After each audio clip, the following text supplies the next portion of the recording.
ഓം കാർപ്പണ്യദോഷോപഗതസ്വഭാവകമൃച്ഛാമദ്ദാം ധർമ്മസമൂഢചേതക ശ്രേയസ്യാ നിശ്ചിതം ബ്രൂഹിതന്മേ ശിഷ്യസ്തേഹം ചാതിമാം താം പ്രപന്നം.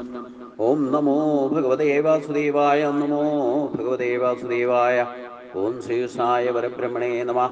എല്ലാവർക്കും നമസ്കാരം. ഇന്ന് ഗീതയിലെ 16-ാം അധ്യായം ദൈവാസുര സമ്പദ് വിഭാഗയോഗത്തിൽ 13-ാമത് ശ്ലോകം തൊട്ട് 13, 14, 15 ഇത് ആ ആസുരിഭാവത്തിന്റെ മൂർധന്യഭാവത്തെ 3 ശ്ലോകത്തിലൂടെ വിശദീകരിക്കുന്നത് നമ്മൾ ശ്രദ്ധിക്കണം. ഭക്തിയുള്ളവർക്ക് പോലും ഇത് വന്നു ഭവിക്കുന്ന കാര്യമാണ്. അപ്പൊ നമ്മളിൽ നിന്ന് ഈ അസുരിഭാവം വിട്ടുപോകണം എന്നുള്ളതായിരിക്കണം ഭക്തിയുടെ ലക്ഷ്യം. ഇതമദ്യ മയാലപ്തം ഇമം പ്രാപ്സ്യസേ മനോരഥം ഇതമസ്തീതി അഭിമേം ഭവിഷ്യതി പുനർധനം അസൗ മയാ ഹതശത്രും ഹനിഷേ ചാപരാണ്യപി ഈശ്വരോഹമഹം ഭോഗി സിദ്ധോഹം ബലവാൻ സുഖി ആഢ്യോ അഭിജാനാസ്മി കോ അന്യോ സദൃശയോ മയാ ഏഷ്യേ ദാസ്യാമി മോദിഷേ ഇത്യജ്ഞാന വിമോഹിത. ഈ ഭാവം ഭക്തിയുള്ളവർക്ക് പോലും ഇല്ലേ, ഭക്തിയുടെ കേന്ദ്രങ്ങൾ നടത്തുന്നവർക്ക് പോലും ഉണ്ടാകാവുന്ന സവിശേഷതയാണ്.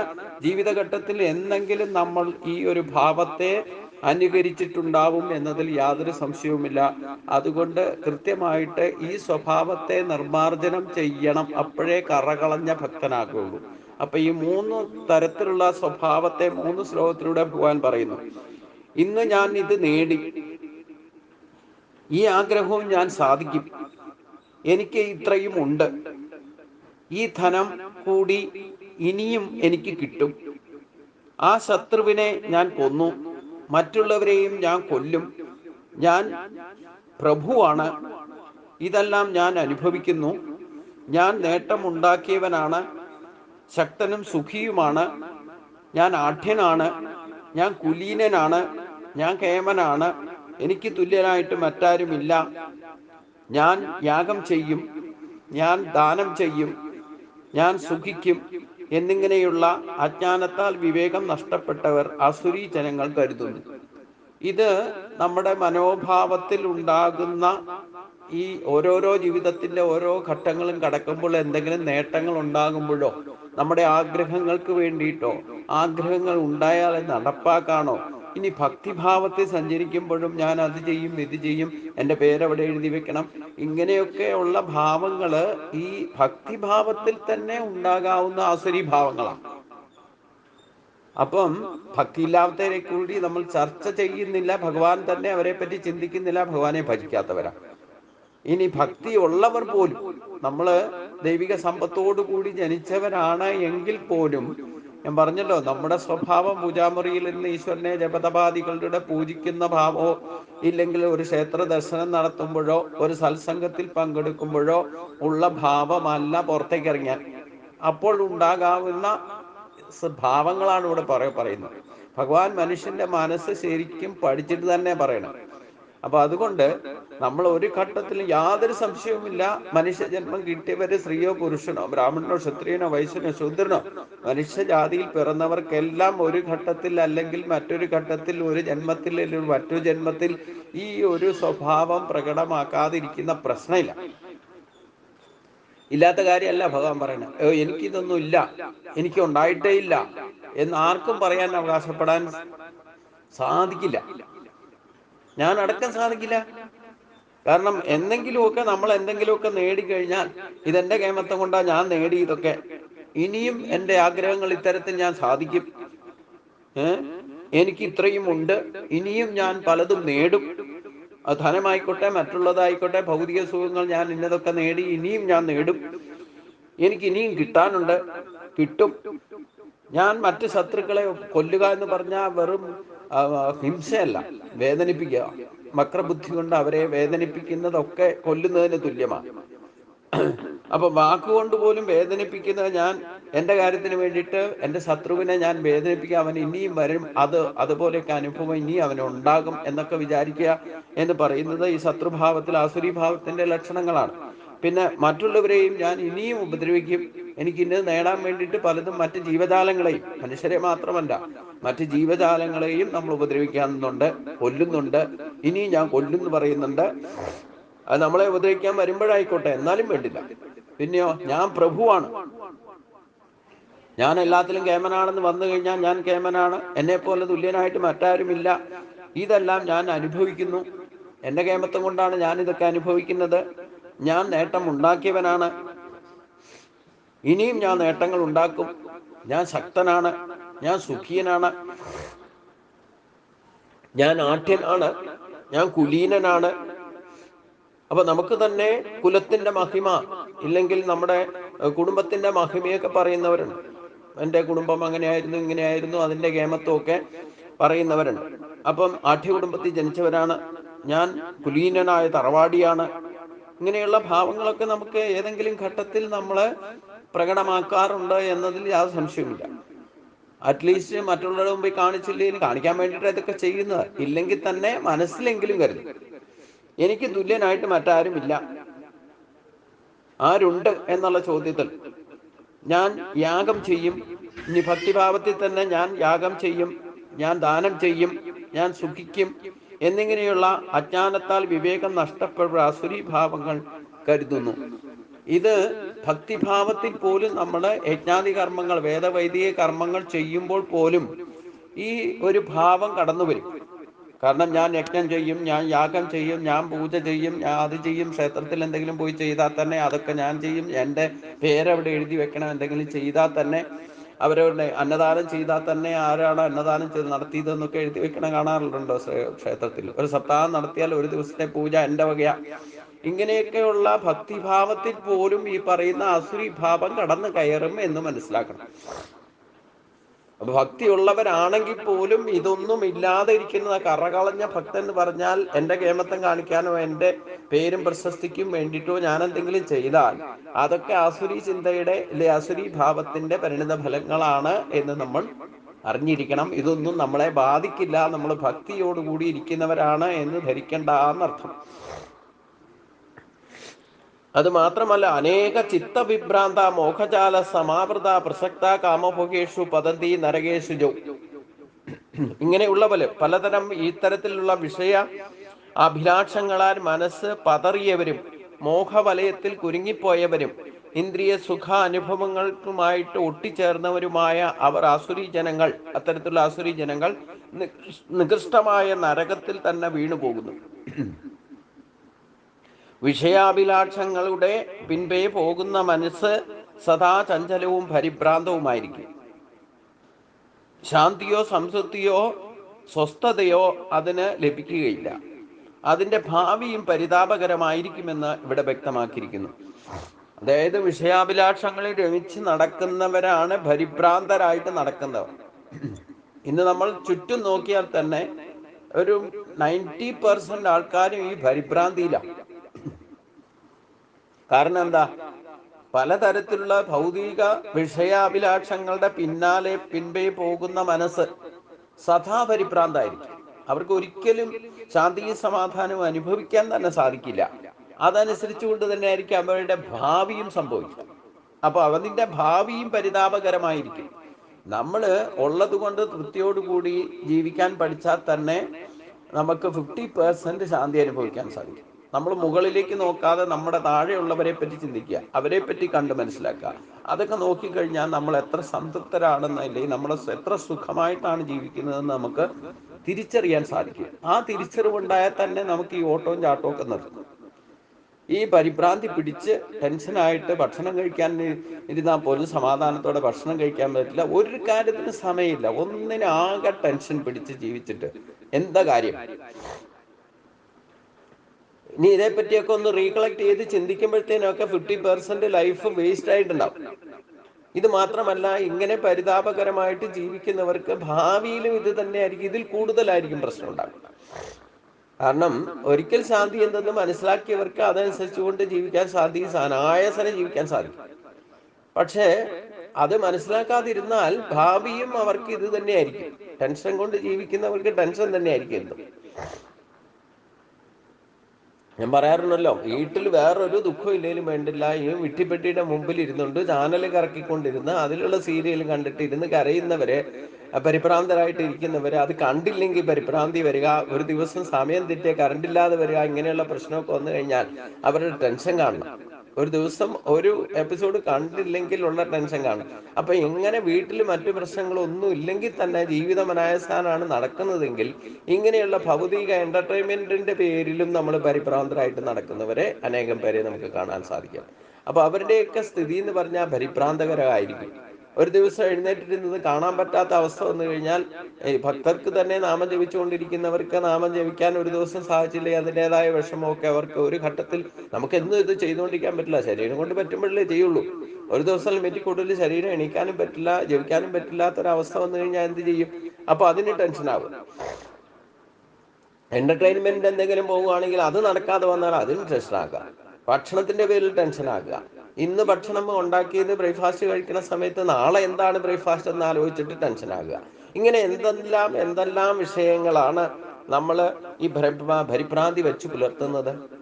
അത് ജീവിതകാലത്ത് മുഴുവൻ വച്ച് പുലർത്തിക്കൊണ്ടിരുന്ന അവരുടെ ഭാവിയും ജന്മ അനുജന്മങ്ങൾ പോലും പരിതാപകരമായിരിക്കും എന്നാണ് ഭഗവാൻ പറഞ്ഞത്. കാരണം എന്താ? ആത്മസമ്പതിവാ സപ്ത സാമാന്യം അതന്തിത യജന്തോ നാമയജ്ഞസ്തേ ദംഭോന അവധിപൂർവകം. ഇനി അത്തരത്തിൽ പരിഭ്രാന്തരായി നടക്കുന്നവർ അമ്പലത്തിൽ പോകുന്നത് പോലും വന്ന വണ്ടിക്ക് പോകണം എന്നുള്ള ധൃതിയിലായിരിക്കും. അതേ വണ്ടിക്ക് തന്നെ തിരിച്ചു പോകണം എന്നുള്ള അവസ്ഥയിലായിരിക്കും അമ്പലത്തിൽ തൊഴാൻ തന്നെ വന്നാൽ. അപ്പൊ അതുകൊണ്ട് തന്നെത്താൻ പൂജിക്കുന്നവരും ഉദ്ധവരും ധനം കൊണ്ടുള്ള ഗർവും ഹുങ്കും കടന്നവരുമായ അസുരി ജനങ്ങൾ ഡംഭോടുകൂടി വിധിപ്രകാരമല്ലാത്ത യജ്ഞത്തിന്റെ പേരിൽ എന്തൊക്കെയോ കാട്ടിക്കൂട്ടാനും ഇടവരും. ഇനി ഭക്തിയുടെ പേരിൽ തന്നെ ഈ പരിഭ്രാന്തി പിടിച്ച് നടക്കുന്നവരെ നമുക്ക് ഗുരുവായൂർ ക്ഷേത്രത്തിലൊക്കെ കുറച്ചു നേരം അനങ്ങാതെ ആ നാലമ്പലത്തിന് ചുറ്റുമുള്ള പ്രദക്ഷിണ വഴിയെ കണ്ടുകൊണ്ട് എവിടെയെങ്കിലും ഒരു മൂലയ്ക്ക് കുറച്ചു നേരം സ്വസ്ഥമായിട്ടിരിക്കാം. ഈ പറയുന്ന അവസ്ഥയൊക്കെ നമുക്ക് ഭക്തിയിൽ തന്നെ പ്രകടമാകുന്നു. പരിഭ്രാന്തി പിടിച്ച് നടക്കുന്നവരും ഓട്ടപ്രദക്ഷിണം നടത്തുന്നവരും ഒക്കെ നമുക്ക് കണ്ടു രസിക്കാം. അപ്പം ഇതൊക്കെ ഗീതയൊക്കെ വായിച്ചിട്ട് അവിടെ പോയിരിക്കണം. അപ്പോഴാണ് യഥാർത്ഥത്തിൽ മനസ്സിലാക്കിയിട്ടിരിക്കുമ്പോഴാണ് ഭഗവാൻ പറഞ്ഞ കാര്യങ്ങളൊക്കെ നമുക്ക് അവിടെ തന്നെ പ്രത്യക്ഷത്തിൽ പ്രകടമായി കാണാൻ സാധിക്കും. ഇവിടെയൊക്കെ ഭജന ഇരിക്കാന്ന് പറഞ്ഞു കഴിഞ്ഞാൽ വെറുതെ പൂജ തൊഴുന്നത് കൊണ്ടോ ഇല്ലാത്ത തിരക്കിൽ പോയിട്ട് തൊഴുന്നതിലൊന്നും അല്ല കാര്യം. ഭഗവാൻ പറഞ്ഞിട്ടുള്ള ഈ കാര്യങ്ങൾ ആസുരി ഭാവങ്ങളുടെ പ്രതിബിംബങ്ങളായിട്ട് പല ഭക്തരെയും നമുക്ക് അവിടെ തന്നെ കാണാൻ സാധിക്കും. അപ്പൊ ഈ ഭഗവാൻ പറഞ്ഞ കാര്യങ്ങളൊക്കെ സത്യമാണോ എന്ന് കുറച്ചു നേരം ശാന്തമായിട്ട് ഇരുന്നു കൊണ്ടൊന്ന് കാണുക, അനുഭവിക്കുക, അവരുടെ പ്രകടനങ്ങൾ കാണുക, ഇതൊക്കെ കണ്ടു മനസ്സിലാക്കുക. അതെവിടെയാണ് ഭജനം ഇരിക്കുന്നത്? നമുക്ക് ഈ ആസുരി ഭാവം നമ്മളിൽ നിന്ന് കഴുകി കളയണം. അത് ഒരു ദിവസം ഭജന നടത്തിയാലും 2 ദിവസം കഴിച്ചാലും 3 ദിവസം ആയാലും 41 ദിവസം ഭജന ഇരുന്നാലും ഈ ഗുണദോഷങ്ങളെ തിരിച്ചറിയാനുള്ള അവസരങ്ങളൊന്നും പാഴാക്കാതിരിക്കുക. ക്ഷേത്രത്തിനകത്ത് തന്നെ നിവൃത്തിയുള്ളിടത്തോളം കഴിച്ചു കൂട്ടിക്കൊണ്ട് ഈ പറയുന്ന ആസുരി ഭാവത്തിന്റെ പ്രകടന ഭാവങ്ങളെല്ലാം നമുക്കൊരു ക്ഷേത്രത്തിൽ കാണാൻ സാധിക്കും. അപ്പൊ അതുകൊണ്ട് ഒരു ക്ഷേത്രത്തിന്റെ നടത്തിപ്പുകാർ തന്നെ കഴിഞ്ഞ 3 ശ്ലോകത്തിൽ പറഞ്ഞ ഭാവമൊക്കെ ഒരു കമ്മിറ്റി തന്നെ ഉണ്ടായാൽ എന്റെ കാലത്താണ് ഇതൊക്കെ ചെയ്തത്, ഇല്ലെങ്കിൽ ഞാൻ അങ്ങനെയായിരുന്നു ഇങ്ങനെയായിരുന്നു, ഞങ്ങളുടെ കമ്മിറ്റി കാലത്താണ് ഇതൊക്കെ ഈ ടോട്ടലി സമൂഹം തന്നെ അങ്ങനെ പ്രകടമാക്കുന്ന ഭാവത്തിലേക്ക് എത്തുന്നത്. എന്നിട്ടാണ് ഈ സ്പർദ്ധ ഉണ്ടാക്കുന്നത്. അവിടെ മത്സരബുദ്ധിയൊക്കെ ഉണ്ടാകുന്നത് ഈ കൈമത്തം കാണിക്കാൻ പോകുമ്പോഴാണെന്ന്. അപ്പം ഒരാൾ നന്നായിട്ട് ചെയ്യുന്ന കണ്ടു കഴിഞ്ഞാൽ കൂടെയുള്ളവർക്ക് വരെ ഇഷ്ടപ്പെടില്ല. ഇതിന്റെ അസൂയ ഉണ്ടാവും. നല്ല കാര്യം ആര് ചെയ്താൽ കൂടുതൽ പേരെടുക്കുന്നു കണ്ടു കഴിഞ്ഞാൽ അതിന്റെ പേരിൽ ജലസി ഉണ്ടാവും. എന്നിട്ട് സ്പർദ്ധ ഉണ്ടാകും. ഇങ്ങനെയൊക്കെ എത്രയെത്ര സംഭവങ്ങളാണ് ഒരു ഭക്തി മാർഗത്തിൽ തന്നെ വ്യതിചലിപ്പിക്കുന്ന ഇല്ലെ പരിതാപകരമായ അവസ്ഥയിലേക്ക് നമ്മളെ കൊണ്ടെത്തിക്കുന്നത്. അത് തന്നെ തുടർന്നും പോയാലോ? പിന്നെ ഇതൊക്കെ വേണ്ടാന്ന് വെച്ചിട്ട് തന്നെത്താൻ ചെയ്യുന്നവരായിട്ട് മാറും. ഒരു ഘട്ടം കഴിഞ്ഞ് കഴിയുമ്പം ഈ ഓട്ടി നടപ്പൊന്നും വേണ്ട, ഇതൊന്നും നമുക്ക് പേരും പ്രശസ്തിയും ഇല്ലെങ്കിൽ ഇതൊന്നും വേണ്ടാന്ന് വിചാരിച്ചിട്ടോ ഇല്ലെങ്കിൽ അതിലുണ്ടാകുന്ന പ്രതിസന്ധികൾ മുഖേനയോ നമ്മൾ തന്നെ പലതും ചെയ്യാൻ തുടങ്ങും. അപ്പോഴും ഈ അഹങ്കാരം കൊണ്ട് തന്നെത്താൻ പൂജിക്കുന്നവരും ഉദ്ധതരന്മാരും ധനം കൊണ്ടുള്ള ഗർവും ഹുങ്കും കാട്ടുന്നതിനായിട്ട് ചിലര് ഈ ഒരു ക്ഷേത്രത്തിനോടുള്ള വാശി തീർത്തിട്ട് സ്വന്തമായിട്ട് ഒരു ക്ഷേത്രം ഉണ്ടാക്കുന്നവർ വരെ എനിക്കത് സാധിക്കും എന്താ അത്രയും പണവും പ്രശസ്തിയും ഇല്ലെങ്കിൽ അതുപോലെയൊക്കെ ഉണ്ടെന്ന് വെച്ച് കഴിഞ്ഞാൽ സ്വന്തമായിട്ട് തന്നെ സ്ഥലം മേടിച്ച് അവിടെ ക്ഷേത്രം ഉണ്ടാക്കുന്നവരെയും നമുക്ക് കാണാം. മത്സരബുദ്ധിയാണ് ഇതിനൊക്കെ കാരണം. അപ്പൊ ഇത്തരത്തിൽ സ്വന്തമായിട്ട് പൂജ നടത്തുന്നവരുണ്ട്. എനിക്ക് മറ്റാരുടെ സഹായമൊന്നും വേണ്ട എന്നുള്ള നിലയിൽ സ്വന്തമായിട്ട് ചെയ്യുന്നവരുമുണ്ട്. ധനം കൊണ്ടുള്ള ഗർവും ഹുങ്കും കാട്ടുന്നവരുമായ അപ്പൊ ഈ എന്താ പറഞ്ഞ ബ്രാഹ്മണ മേധാവിത്വത്തെ ഇല്ലാതെയാക്കിയിട്ട് പല ക്ഷേത്രങ്ങളും ഇല്ലെങ്കിൽ അതിലുള്ള അധികാരികൾക്ക് ആർക്കും എന്തും ചെയ്യാവുന്നൊരവസ്ഥ വന്നു കഴിഞ്ഞപ്പം അപ്പം തന്നെ പൂജിക്കുക എന്ന് പറഞ്ഞു കഴിഞ്ഞാൽ തന്നെ തന്നെ പൂജിക്കുക. ഹിരണ്യകശിപുവിനെ പോലെയുള്ളവർ എന്നെ പൂജിക്കുക, നിങ്ങൾ മറ്റൊരു ദൈവമൊന്നുമില്ല, എന്നെ പൂജിച്ചാൽ മതി, നിങ്ങൾക്ക് ആവശ്യമുള്ളതൊക്കെ ഞാൻ തരാം എന്നുള്ള നിലയിൽ മാറുന്ന അസുരി ഭാവമുണ്ട്. അപ്പൊ ഇത്തരത്തിൽ സ്വന്തമായിട്ട് വരെ ക്ഷേത്രമുണ്ടാക്കി കേമമായിട്ട് മറ്റൊരാളെ ആശ്രയിക്കാതെ ഒക്കെ നടക്കുന്നവരും ഉണ്ടെന്നർത്ഥം. അപ്പം അത് ധനം കൊണ്ടുള്ള ഗർവും ഹുങ്കും കാട്ടുന്നവരാണ്. ആസുരി ജനങ്ങൾ ഡംഭോടുകൂടി വിധിപ്രകാരം അല്ലാത്ത യജ്ഞത്തിന്റെ പേരിൽ എന്തൊക്കെയോ കാട്ടിക്കൂട്ടാനും ഇടവരും. അതായത് യാഥാർത്ഥ്യമായ യജ്ഞഭാവന ഇല്ലാതെ ഒരിക്കലും യജ്ഞമാവില്ല. ആ യജ്ഞഭാവന ഇല്ലാതെ കേമത്വം കാട്ടുന്നതിനോ പ്രശസ്തിക്ക് വേണ്ടിയോ പേരും പെരുമയ്ക്കും വേണ്ടിയോ ചെയ്യുന്ന, അല്ലെ മത്സരബുദ്ധി കൊണ്ടോ ചെയ്യുന്ന കർമ്മങ്ങൾ ഒരിക്കലും യജ്ഞമാവില്ല, വെറും കാട്ടിക്കൂട്ടലേ ആകും. ആസുരി പ്രകൃതികൾക്ക് ഇത്തരം കാട്ടിക്കൂട്ടലായിരിക്കും താല്പര്യം കൂടുതൽ. അപ്പം അഹങ്കാരം, ബലം, ദർപ്പം, കാമം, ക്രോധം ച സംസൃത മമാത്മാ പരദേഹേഷു പ്രതിഷന്തോ അഭ്യസൂയക. ഇത്തരത്തിൽക്കാർക്കുള്ള തനി സ്വഭാവം എന്തായിരിക്കും? അഹങ്കാരം, ബലം, ദർപ്പം, കാമം, ക്രോധം എന്നിവയെ ആശ്രയിച്ചവരും അസൂയാലുക്കളുമായ ആസുരി ജനങ്ങൾ സ്വദേഹത്തിലും അന്യദേഹങ്ങളിലും കുടികൊള്ളുന്ന എന്നെ അഥവാ പരമാത്മാവിനെ ദേഷിക്കാനിടവരും. അഹങ്കാരം എന്ന് പറയപ്പെടുന്നതാണ് അവിദ്യ എന്ന് പറയുന്നത്. അത് സകല ദോഷങ്ങൾക്കും അനർത്ഥ പ്രവൃത്തികൾക്കും മൂലകാരണമായിട്ട് മാറും എന്ന് ശങ്കരാചാര്യ ഭാഷ്യത്തിൽ തന്നെ എടുത്തു പറയുന്നുണ്ട്.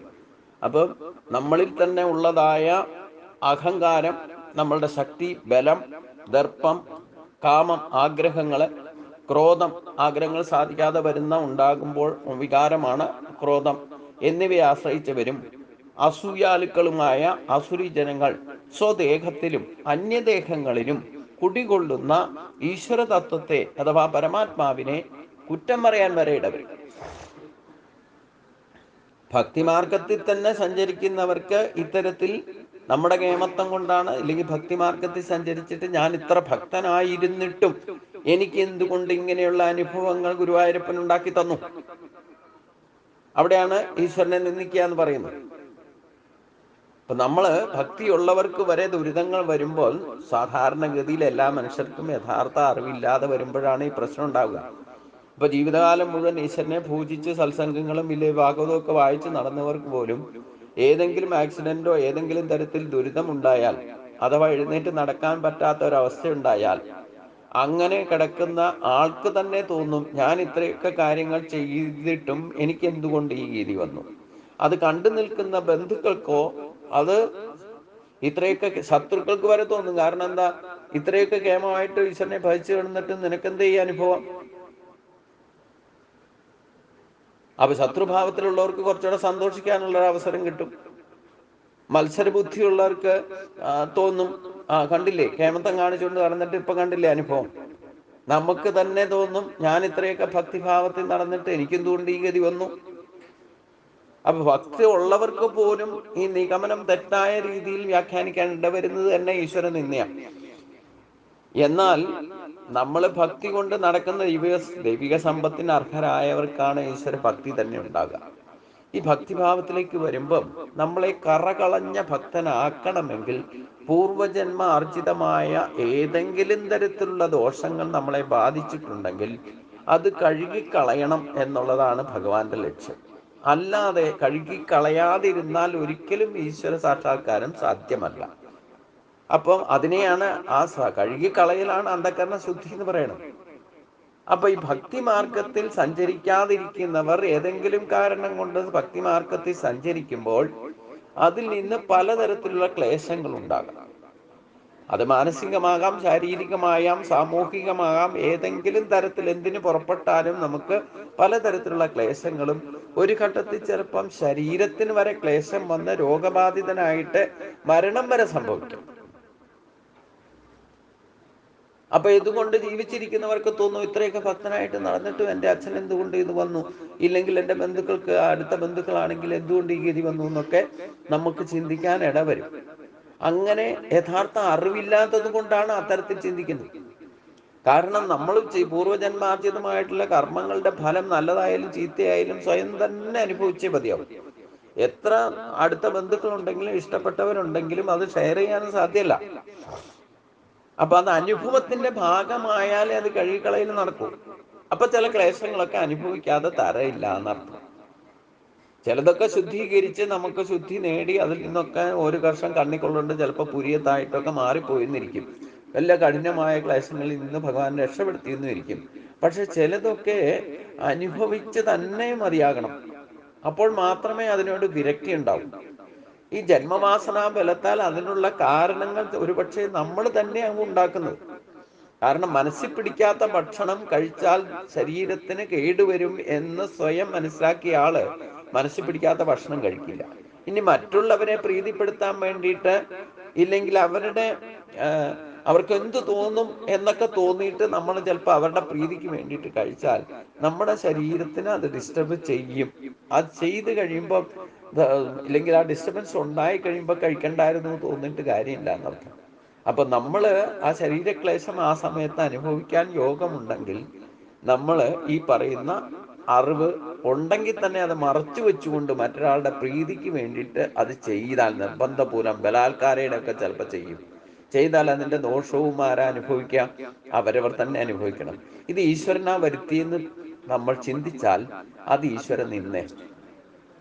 ഈശ്വരനെ ശരിക്കും മനസ്സിലാക്കാത്തത് കൊണ്ടാണ് അങ്ങനെ ഈശ്വരനെ കുറ്റം പറയും.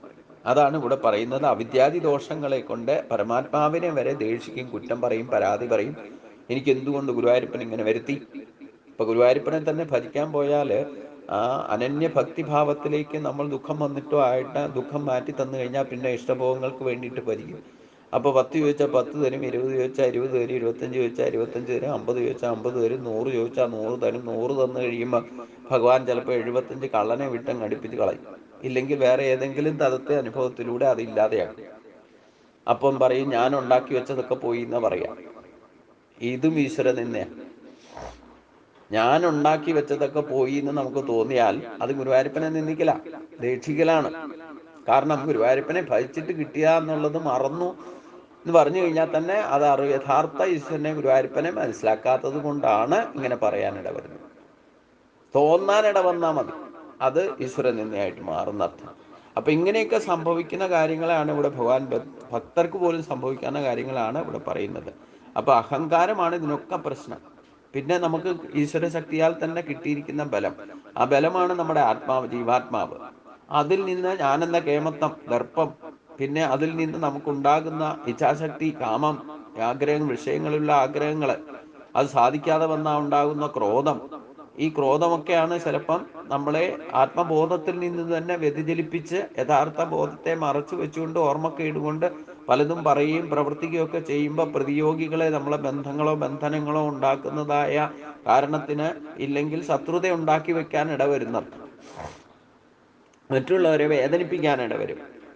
ഇത്തരത്തിൽ പെരുമാറുന്നതാണ് ഏറ്റവും വലിയ ദോഷം എന്നർത്ഥം. താനകം ദീക്ഷിത ക്രൂരാൻ സംസാരേഷു നരാധമാൻ ശിവാപ്രജ്ഞ ശ്രമസുംബാൻ ആസുരി ക്ഷേമയോനിഷു. താനകം ദീക്ഷിത ക്രൂരാൻ സംസാരേഷു നരാധമാൻ ശിവാമ്രജ ശ്രമസുംഭാൻ ആസുരി ക്ഷേമയോനിഷു.